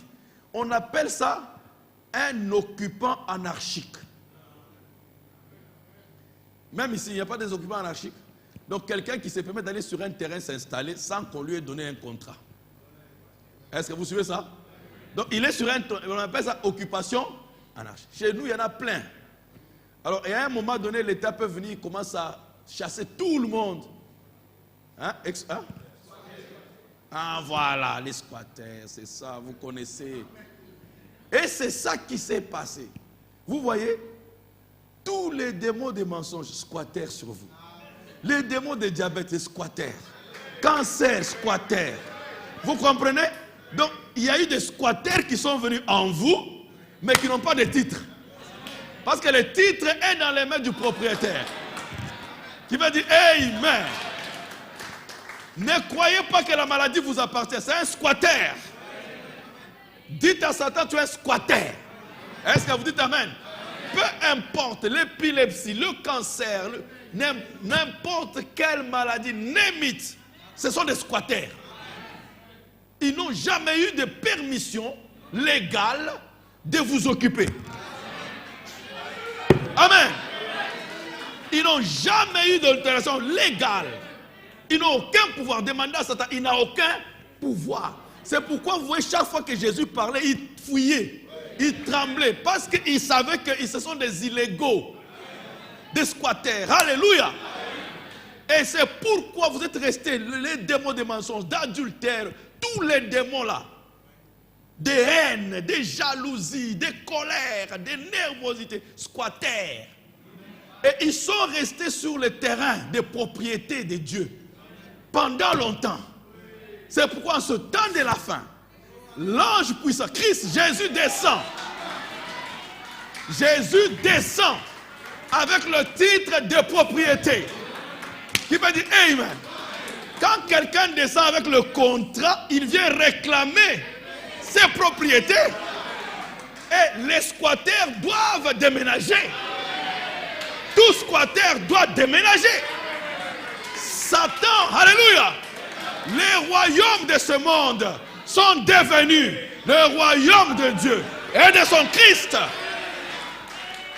Amen. Dieu est venu vous récupérer, mes frères. Dieu est venu vous récupérer. Chasser les démons de tristesse. Restaurer la joie en vous. Restaurer la paix en vous. La tranquillité. Vous appartenez à Dieu. Vous appartenez à Dieu. Vous n'appartenez pas à Satan. Alléluia. Vous n'êtes pas les propres. Il dit, vous avez été acquis avec un prix, un grand prix. Si vous avez été acquis, c'est que vous êtes une propriété et il y a un contrat d'acquisition.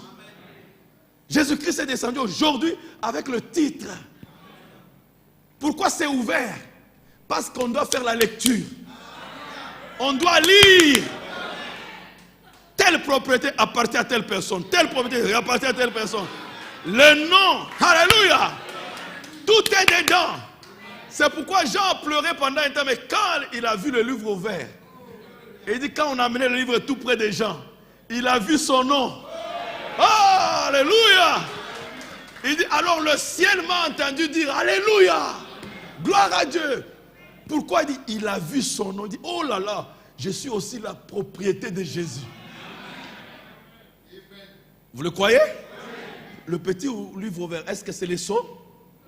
N'est-ce pas? C'est les sceaux, c'est les 7 sceaux, n'est-ce pas? Et William Branham dit un sceau veut dire une propriété. Est-ce que vous dites amen? Le sceau veut dire une. Et dit vous avez été, quand le livre a été scellé, vous avez été aussi scellé dans le livre. Donc vous êtes aussi les sceaux. Est-ce que vous dites amen? Vous êtes des sceaux. Vous êtes les propriétés de Dieu. C'est pourquoi Dieu est descendu avec le titre pour vous réclamer chacun de vous. Et Satan n'a pas le droit. Le péché n'a pas le droit. Dieu a prouvé aujourd'hui que vous êtes ses enfants. Satan peut montrer tout ce que vous aviez fait. Dieu dit ce n'est pas vrai. C'est toi qui leur as fait faire ça. Ils n'ont jamais péché pour commencer. Ils n'avaient même pas le désir de pécher. Ils péchaient contre leur propre désir. Ils n'ont jamais désiré de pécher. Ils péchaient, mais après, ils allaient regretter. Même quand ils étaient dans le monde, là, ils pouvaient boire, mais le soir, ils restent là, qu'est-ce que j'ai fait? Sans parole, mais ils sentent quelque chose, ça ne va pas. Parce que c'était contre leur désir. Parce que le désir qui était en eux, au fond d'eux, c'est ça qu'on appelle le gène. Vous connaissez ce qu'on appelle le gène? C'est le désir. Ce petit désir que tu as toujours eu d'avoir, de servir Dieu, c'est l'ADN de Dieu. Dieu travaille juste sur ça. Voilà pourquoi tu es ici aujourd'hui. C'est ton désir qui compte. Il a dit à la sœur Bruce, la sœur dit, je suis plein de malice, plein de mauvaises choses, de méchanceté. En tout cas, j'ai trop de faiblesses, trop d'erreurs. Frère Branham dit, c'est ton désir qui compte, sœur. Est-ce que tu peux dire amen? C'est ton désir qui compte. Est-ce que tu désires servir Dieu? Oui, je désire de tout mon cœur. Alors, c'est ton désir qui compte. Dieu ne regarde pas le reste. Quand tu as le désir au fond de ton cœur de servir Dieu, tu finiras par le servir. Est-ce que tu peux dire Amen? Est-ce que tu peux dire Amen? Mon frère, ma soeur, réclame tes droits aujourd'hui. Réclame ta position. Dis que je suis un fils de Dieu. Je suis une fille de Dieu. Je suis sauvé. Je suis en paix. Que votre cœur ne se trouble point. Croyez en Dieu, croyez aussi en moi. Ne vous troublez point. Parce que Dieu vous a racheté pour la joie, pour la paix. Est-ce que vous dites Amen? Est-ce que vous le croyez? De tout votre cœur? Alors dites à chaque maladie, à chaque trouble qui vous dérange, que tu quittes maintenant.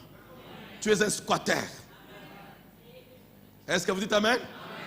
Est-ce que vous dites Amen? Jésus-Christ vous a délivré.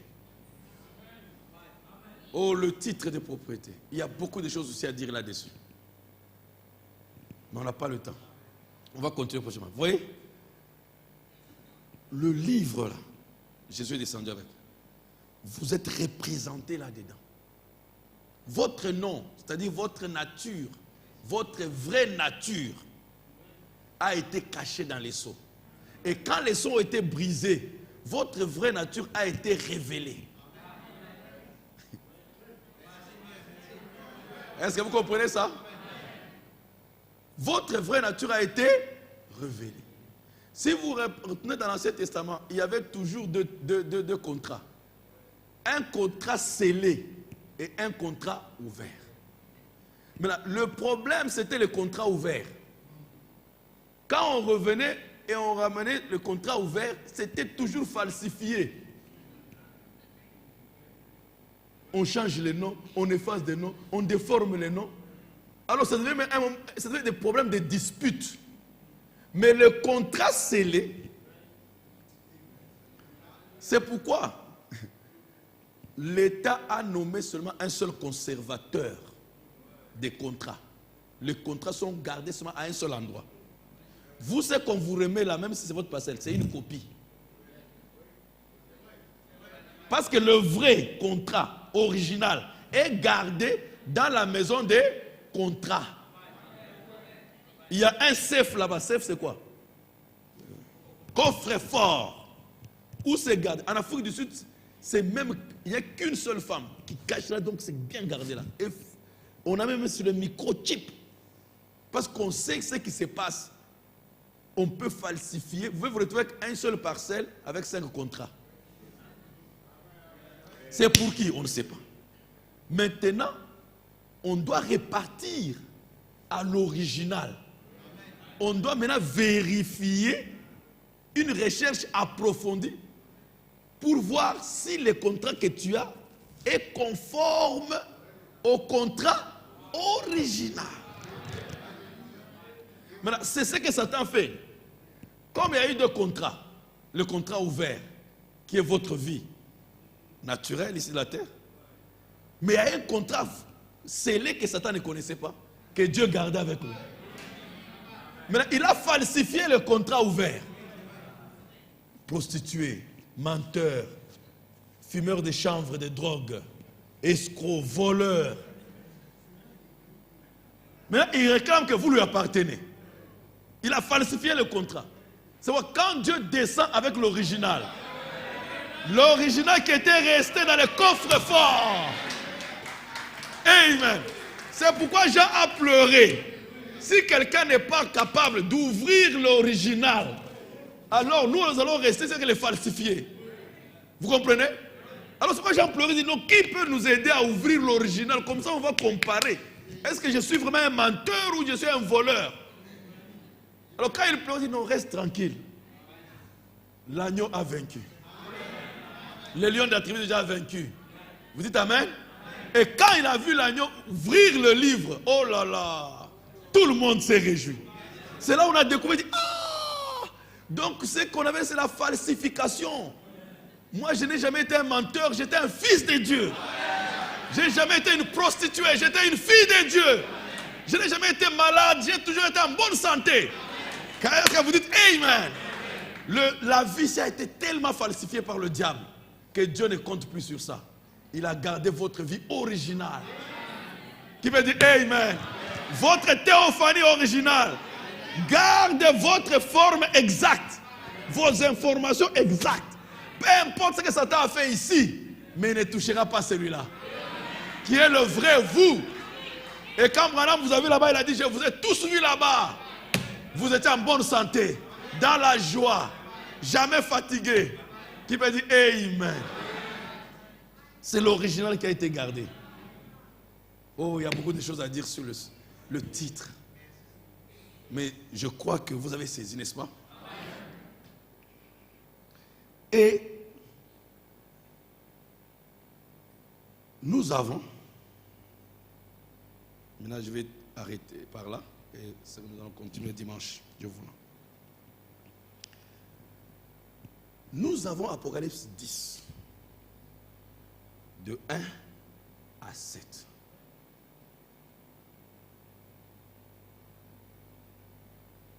Qui est accompli. Combien croient ça? Vous croyez cela? Parfaitement accompli. Et dans Apocalypse 10, nous voyons qui? L'ange puissant et le 7e ange. Amen. Et c'est pourquoi vous nous avez entendu prêcher toutes ces années. Apocalypse 10, 1 à 7. Apocalypse 10, 1 à 7. Tout le monde, c'est Apocalypse 10, 1 à 7. Et on connaît ça parfaitement. Nous maîtrisons ça très bien, comme on vient de le voir là. L'ange puissant Christ a joué sa part. Il est venu, il est descendu. Il a trouvé le 7e ange sur la terre. Il lui a donné les sceaux. Il a révélé tout parfait. Apocalypse 10, 1 à 7 parfaitement. Mais n'oubliez pas qu'il y a la 7e trompette qui arrive. La dernière guerre mondiale. Et Apocalypse 10, c'est une opportunité, un échappatoire que Dieu nous a donné. Et nous avons bien fait de croire Apocalypse 10, 1 à 7, mais Apocalypse 10, 1 à 7 n'est pas tout Apocalypse 10. Apocalypse 10 contient 11 versets. Et 10, 1 à 7 n'est qu'une partie qui est accomplie. On peut même dire de l'histoire parce que c'est accompli. Nous prêchons quelque chose qui s'est accompli. Qui peut dire Amen. Mais il manque après 8, verset, chapitre 10, 8 à 11. Qu'est-ce qu'il dit? Et la voix que j'avais entendue du ciel me parla de nouveau et dit, va prendre le petit livre ouvert pour lequel on s'est réjoui. Pour lequel je peux vous démontrer qu'est-ce que ça représente réellement. Et que vous connaissez. Mais dans la main de l'ange qui se tient debout. Sur la mer et sur la terre. Va prendre le petit livre ouvert dans la main de l'ange qui se tient debout sur la mer et sur la terre. Et j'allais vers l'ange en lui disant de me donner le petit livre. Et il me dit, prends-le. Et quoi? C'est faux. C'est pas ça. En anglais, c'est dit prends-le et mange-le. Comment tu vas avaler? C'est pourquoi vous avez des problèmes d'estomac, parce que vous avalez la nourriture. Au lieu de manger, vous avalez. Voilà comment les Français ont déformé ici. Alors que l'anglais dit va prendre le livre et mange. Ah! C'est grave. Donc le livre pour lequel on s'est réjoui tout à l'heure, c'est une nourriture. Ça veut dire les 7 sceaux. C'est un repas. C'est pourquoi il dit, il ne nous a pas été promis les lapins comme du temps de Luther. Ou des autres émissions. Mais il nous a été promis un repas complet à 7 menus. Complet. Un repas complet à 7 menus. Vous savez qu'il existe réellement un repas à 7 plats. C'est vraiment un repas. Donc vous avez un restaurant, on vous sert premier plat, deuxième, trois, repas complet. C'est une nourriture romaine. Donc c'est complet. Depuis l'entrée là-bas, ça fait 7. Et c'est le langage que le prophète utilise ici. Il ne nous a pas été promis des lapins, comme du temps de Luther. Mais il nous a été promis un repas. Ah! Car tous les 7 sceaux sont ouverts. C'est un repas. J'ai dit bien, c'est un repas. C'est un repas. Mes bien-aimés frères, n'oubliez pas, la 7e trompette attend ça aussi. Vous entendez, nous les prédicateurs, nous prêchons beaucoup plus 10, 1 à 7. Mais c'est rare, ou impossible même, presque pas, d'entendre une prédication sur Apocalypse 10, 8 à 11.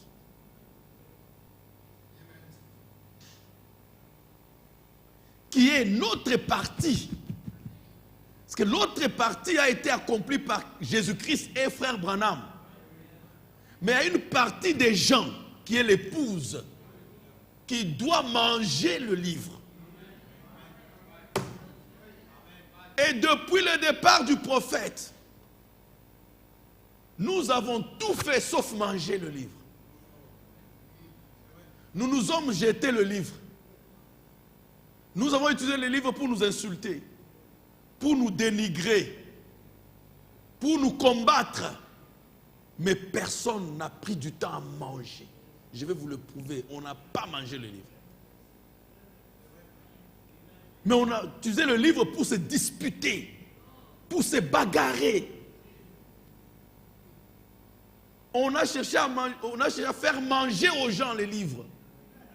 Mais l'ordre n'est pas de faire manger à quelqu'un le livre. C'est toi, mange. L'homme est si égoïste, mes frères, dans la nature ici, que quand il mange sa nourriture, il cache même la nourriture. Il ne veut pas que les autres voient sa nourriture. Je me souviens, quand on était nouveau dans le message, on grandissait ensemble avec nos pasteurs parce qu'on a cru tous ensemble, presque ensemble. Alors on grandissait avec les pasteurs dans la connaissance de la parole. On se débrouillait tous. Alors, pendant la Sainte Seine, avant chaque Sainte Seine, il fallait d'abord se repentir. Si tu as quelque chose contre un frère, une soeur, tu l'appelles à côté, là, frère, pardonne-moi tout ça. Alors, il y avait un frère qui appelait un autre frère à côté, il dit, mon frère, comme il y a la Sainte Seine, maintenant j'ai quelque chose à confesser. Oui, vas-y frère. Il dit, non, tu sais, l'autre jour quand vous étiez venu à la maison, il dit, oui, tu vois, ma femme avait préparé les poulets, j'étais très content de les manger seul, et puis vous êtes arrivés. Et puis ça m'a fait mal vraiment, j'avais murmuré, c'est pourquoi je demande pardon. Vous voyez, il a murmuré parce qu'il a vu les frères venir manger son poulet. L'homme naturellement n'aime pas partager la nourriture. Mais ce qui me surprend, les chrétiens sont spécialisés. Au lieu de manger, ils veulent que les autres mangent.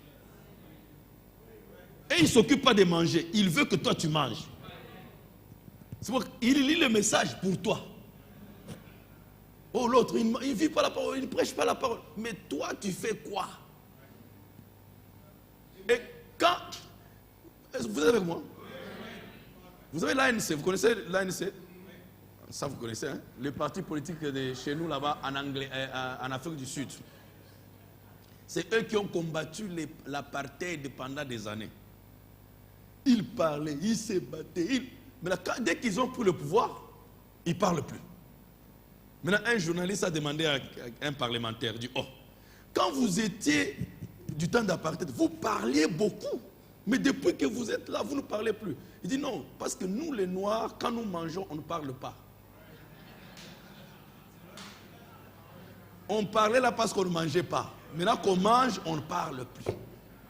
Effectivement, nous parlions, on s'attaque là parce qu'on ne mange pas. Si chacun de nous était occupé de manger, on n'allait jamais s'attaquer. On n'allait jamais parler parce que tu ne peux pas parler avec la nourriture dans la bouche. Est-ce que vous êtes avec moi? Est-ce que vous êtes avec moi? Mes bien-aimés frères, voilà ce que je voulais vous apporter. On doit manger. Tu peux aimer ta femme, hein, de l'amour extra qui n'a jamais existé. Tu l'aimes tellement, oh chérie, tu sais, je t'aime beaucoup, mais comme tu es malade, je mange à ta place. Est-ce que ça existe? Est-ce que ça existe? Même si tu l'aimes comment, tu peux manger à sa place. Si elle ne mange pas, malgré ton amour, elle va mourir. Quand il faut manger, c'est chacun pour soi. Elle doit manger. Qui peut dire Amen?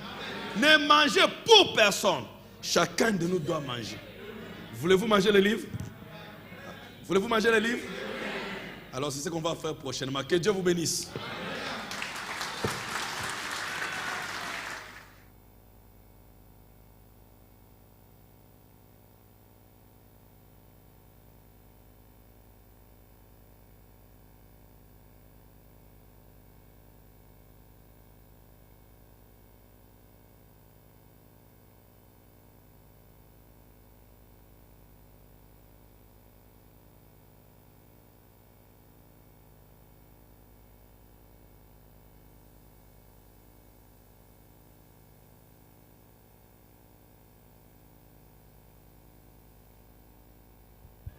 C'est bon, merci Seigneur, c'est bon.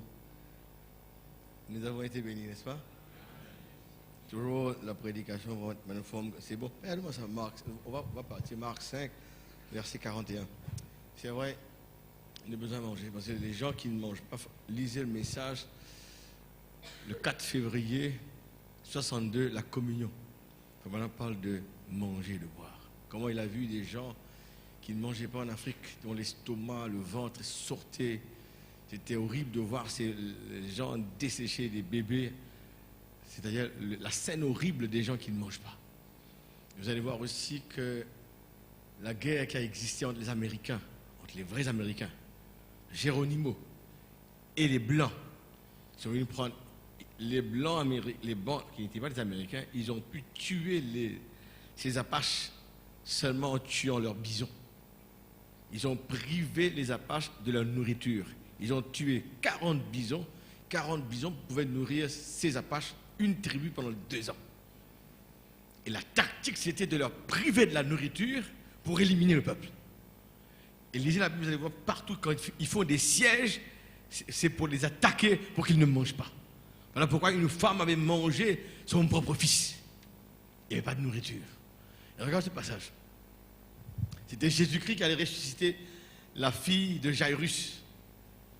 Dans l'évangile, il y aura 3 résurrections seulement, dans l'évangile. Et à chaque fois qu'il y a une résurrection, Jésus dit une phrase. Après la résurrection. Ceci, il dit, il l'a saisie par la main et lui dit, Talita Kumi, ce qui signifie, jeune fille, lève-toi, je te le dis. Aussitôt la jeune fille se leva et se mit à marcher, quand elle avait 12 ans, et ils furent dans un grand étonnement. Jésus leur adressa de fortes recommandations pour que personne ne suive la chose. Et il dit qu'on donna à manger la jeune fille. Après la résurrection, nous disons que le message nous a apporté la résurrection. On est sorti des sépulcres des dénominations, mais ce n'est pas suffisant de sortir des églises, être ressuscité, Après la résurrection, Jésus a mandaté aux parents, donne-lui à manger maintenant. Il faut manger. Après que nous ayons su ce message, il ne faut pas s'arrêter là. Jésus a ordonné, a dit, donne-lui à manger maintenant. C'est vrai qu'on chante, on se réjouit, on loue, on fait des éloges, on passe du temps à louer, parce qu'on est ressuscité. Mais ce n'est pas tout. Il faut manger, pouvoir subsister. Alors je crois que c'est important, c'est bien, c'est vrai, ça nous concerne, ça me concerne. Tout le temps on s'est réjoui au niveau de Jean, d'Apocalypse 10, verset 1, verset 7. Même comme je disais dans la réunion de réveil, là-bas, le diable n'aime pas qu'on lise 2 livres. Et la Genèse et l'Apocalypse. Ce sont 2 livres qui démontrent le début de Satan là-bas dans l'Éden et la fin de Satan dans l'Apocalypse. À cause de ces symboles qu'on ne comprend pas, mais il y a eu un prophète avec un œil d'aigle qui nous a montré tout ce symbolisme.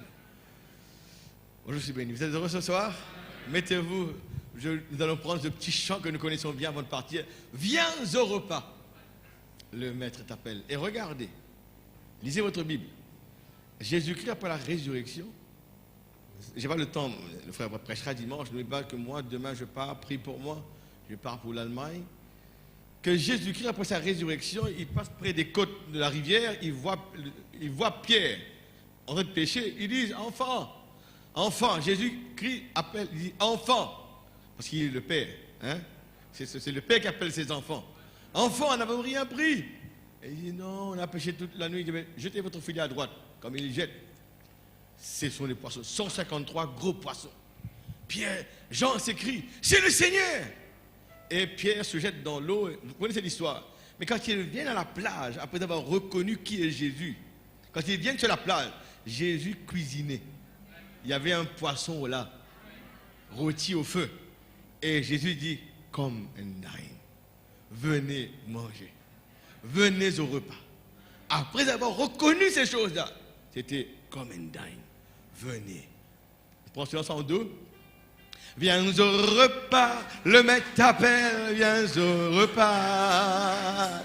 Tu festoieras à la table du roi. Lui qui a nourri une foule, a changé de l'eau en vin. Il vient au repas. Il a préparé une table pour nourrir les saints de Dieu. Il invite ses élus, viens au repas. De sa main il nous nourrit, subvient à tous nos besoins. Qu'il est bon de souper avec Jésus-Christ. Viens au repas, le maître t'appelle, viens au repas. Tu festoieras à la table du roi. Lui qui a nourri une foule, a changé de l'eau en vin. Il appelle ceux qui ont faim, viens au repas. L'agneau va prendre son épouse pour qu'elle soit à ses côtés. L'armée céleste sera là, viens au repas. Ce sera un glorieux jour, tous les saints vêtus de blanc, avec Jésus festoieront éternellement. Viens au repas, le maître t'appelle, viens au repas. Tu festoieras à la table du roi. Lui qui a une foule a changé de l'eau en vin. Il appelle ceux qui ont faim, viens au repas. Viens au repas, le maître t'appelle, viens au repas. Tu festoieras à la table du roi. Lui qui a nourri une foule, a changé de l'eau en vin. Il appelle ceux qui ont faim, viens au repas.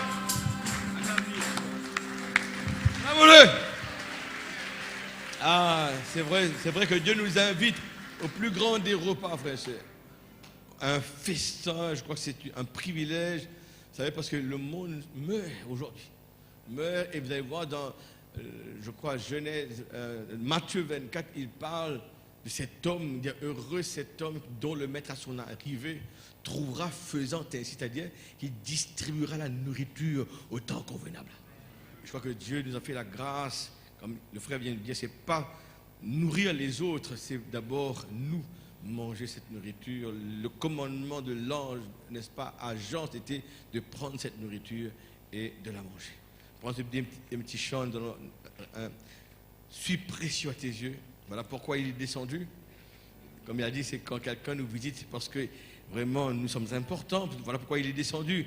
Alors je suis précieux à ses yeux. Suis précieux à ses yeux. Rien ne peut me manquer, ne peut me manquer. Ma raison de vivre, c'est de t'adorer, car tu m'as racheté. Suis précieux à tes yeux. Rien ne peut me manquer, ne peut me manquer. Ma raison de vivre, c'est de t'adorer, car tu m'as racheté. Je vis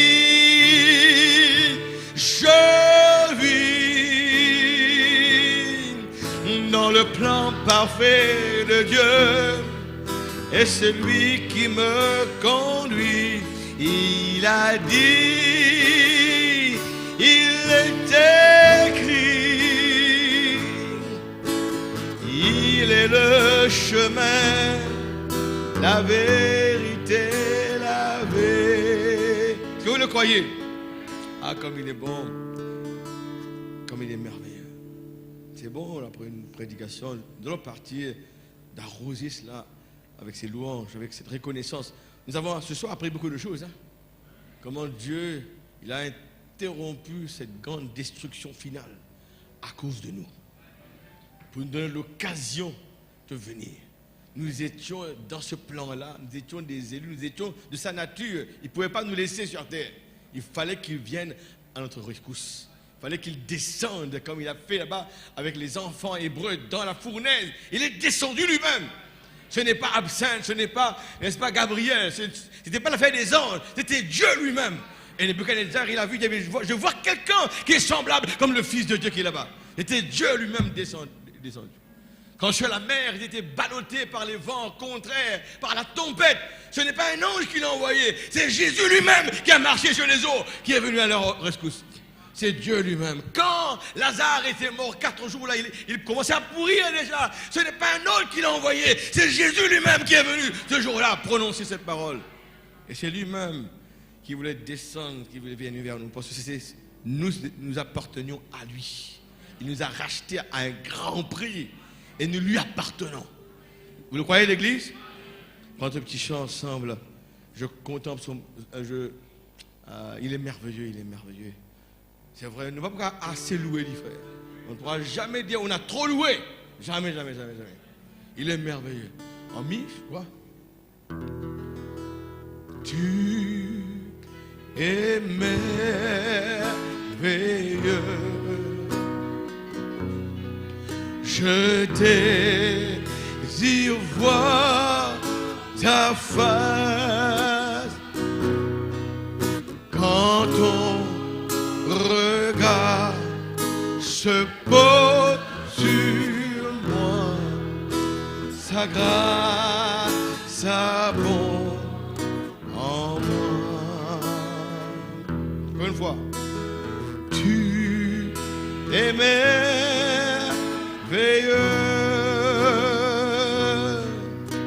je désire voir ta face. Quand ton regard se pose sur moi, se pose sur ta grâce abonde en moi, ta grâce ta bonté en moi. Seigneur, fais-moi la grâce. Seigneur, fais-moi la grâce de porter ton feu, de porter ton feu jusqu'à la fin de mon voyage, jusqu'à la fin de mon voyage, d'être enflammé pour toi, d'être enflammé pour une dernière fois. Seigneur, fais-moi la grâce. Seigneur, fais-moi la grâce de porter ton feu, Seigneur, de porter ton feu jusqu'à la fin, jusqu'à de mon voyage, fin de mon voyage, d'être enflammé pour toi, d'être enflammé pour toi. Le ciel a ouvert ses fenêtres, le Seigneur répand son esprit. C'est pour moi, c'est pour moi. Jésus l'a dit, dit aussi tout mon être. Il m'a choisi pour sa demeure. Je suis revêtu de fin, je suis revêtu de fin. Pour moi, c'est la fête à toute heure. Mon bonheur n'aura pas de fin.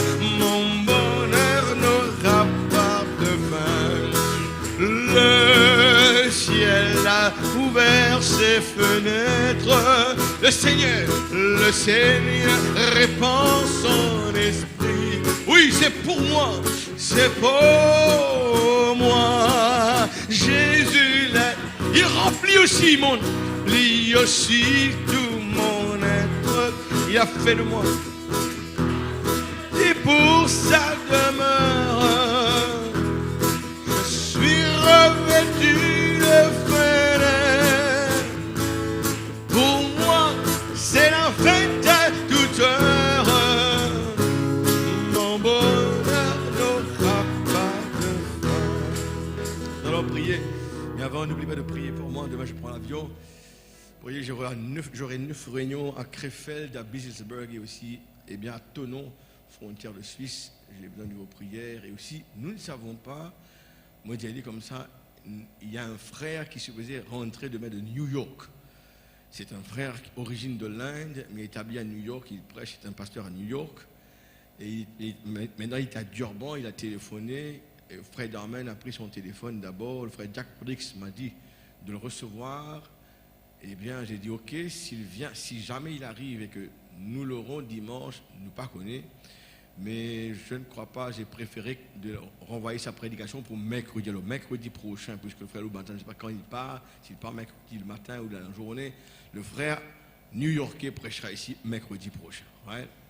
Et le frère Loubantan continuera sa prédication, Dieu voulant, parce que Dieu met sur son cœur, dimanche matin, soyez présents. Et aussi, je dirais que tous ceux qui besoin d'un DVD des réunions sous la tente, c'est déjà prêt. Passez vos commandes et le frère Paya fera après. Mais passez vos commandes dans la salle Sarada avec la sœur Danouchka aussi à la bibliothèque locale. Vous aurez les DVD qu'on a prêchés durant la convention sur Ève a-t-elle mangé une pomme et Dieu a-t-il promis un prophète à la fin. Vous aurez, c'est déjà prêt. Et merci encore une fois pour votre. Je crois que nous avons été une bien servi, n'est-ce pas? C'était un très bon plat. Merci Mado. Bien content de toi et très bien Raya. Et j'ai vu aussi, rate-nous ce soir. Rate-nous. Hein, Ramdit, c'est très bien. Alors tous ceux qui sont venus, si on venait ce soir, nous allons prier et je vais vous faire repartir. Il y a aussi un nouveau frère qui est là. On va vous renvoyer avec la prière. Seigneur, ce soir, nous reconnaissons envers toi pour ce beau moment qu'on a eu autour de la parole. Je crois que tu as bien dit, là où est le cadavre, là où est le corps, les aigles vont s'assembler. C'était une nourriture d'aigle que tu nous as envoyé à la fin. Voilà pourquoi le 4e saut dénote cette bête-là, cet animal, c'était un aigle volant. Un aigle qui nous a entraînés à voir ces merveilles que tu as cachées aux uns et aux autres sages et aux intelligents. Tu as révélé aux enfants à la fin. Et une nourriture spirituelle au temps convenable.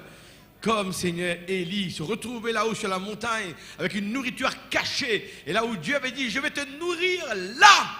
Il y avait un endroit précis où Dieu nourrissait son prophète. Il y a un endroit aujourd'hui où tu nous nourris nous aussi avec le petit livre ouvert. Alléluia. Merci Seigneur pour cette nourriture qui nous garde dans ces temps de la fin, qui nous garde loin de toutes ces choses de mauvaises, cette perversité, cette corruption. Merci pour le message que tu as envoyé. Et merci Seigneur pour tes bien-aimés enfants que je renvoie, que je congédie à la maison avec la prière, avec ta protection. Seigneur, merci, nous te louons, nous te remercions et veux-tu bien fortifier ton serviteur, le frère Lumanza, afin que dimanche matin, par ta grâce, il apporte aux croyants quelque chose encore qui serait bénéfique pour leurs âmes et qui nous pousseront à aller de l'avant avec toi dans le nom du Seigneur Jésus-Christ. Amen, amen. Saint et saint est son nom. Saint et son nom, Seigneur. Saint et saint, c'est vous. Ton nom, la gloire, l'honneur, la puissance sont à toi, Seigneur. Saint et saint est ton nom. Saint et saint est ton nom. Saint et saint est ton nom. La gloire, l'honneur, la puissance sont à toi, Seigneur. Saint. Au bénisse tous. N'oubliez pas que vendredi, j'ai oublié, vendredi, le frère Lubanza prêchera ici. Vendredi, rien de prière, il prêchera un sermon sur la prière. Ah, j'ai oublié ça. Il y aura réunion vendredi soir à 5h30. Frère Lubanza prêchera. Que vous bénisse.